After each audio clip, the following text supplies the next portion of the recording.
A few years ago, technical diving instructors Lee Cunningham and Thomas Shaban found some cave entrances deep below Ras Mohammed National Park.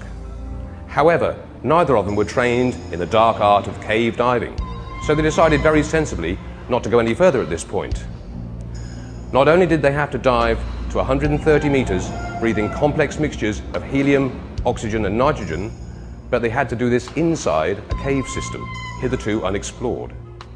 I was training a very good friend of mine, Fran, happened to be a geophysicist, and he actually indicated to me that there may be caves in the Ras Mohammed area, and we did some exploratory dives in the area to varying depths, and sure enough we found two cave entrances, deep cave entrances, in the Jackfish Alley, or on the Jackfish Alley site. After several exploratory dives and diving the caves, I made a decision to stop diving the caves at this point until I had completed cave training. Having completed rigorous cave training in Mexico earlier this year, the dynamic duo returned with a complete team of technical cave divers to continue their exploration. Lee teamed up with Gennady Fursov as the primary exploration team.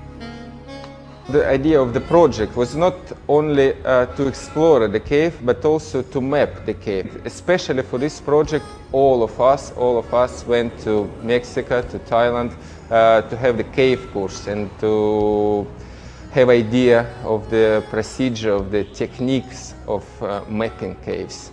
There's a big difference between the type of cave diving we were doing in Mexico compared to the type of cave diving we were doing here. I mean, the big difference is depth. In Mexico, the majority of the cenotes are primarily quite shallow. Maximum depth we got to in Mexico was 30 meters. So I mean, here the shallowest cave that we found, entrance, is 65. 30-minute bottom times were made between 100 and 130 meters, using copious quantities of open-circuit trimix supplied by Ocean Tech's blending station, with in-water times ranging from 4 to 5 hours. Well, we planned 4 days at Jackfish Alley altogether, progressively increasing depth, laying more line, exploring different areas of the cave. A second and third team, they were concentrated on the shallow cave, which in fact is not shallow, it goes from 60 to 90 meters. Myself and Gennady Fursov, my cave buddy, we were the deeper cave team, and we concentrated on the deeper cave.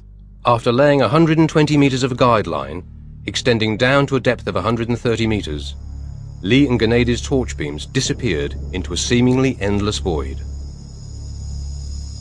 It was amazing. So this was huge canyon, closed from the top, goes nobody knows where. We finished in 130 meters of water, and we'd made around about 100 meters linear penetration. Even we didn't see the end. Even glowing with the torch, we couldn't see the wall or bottom, or it was just disappearing into the darkness. 4 days of exploration resulted in a complete Grade 3 survey of the shallower system starting in 65 meters, named the Reaper's Lair, and a Grade 2 survey of the explored areas of the deeper system starting at 85 meters, now known as the Devil's Eye, which have been dubbed the Wakula of the Red Sea. We plan to go back and begin where we finished last year. So go to the point where we finished laying the survey line, attach more line and continue to lay the line and see where the main vein of the cave goes. I mean, we haven't reached the end of the cave yet.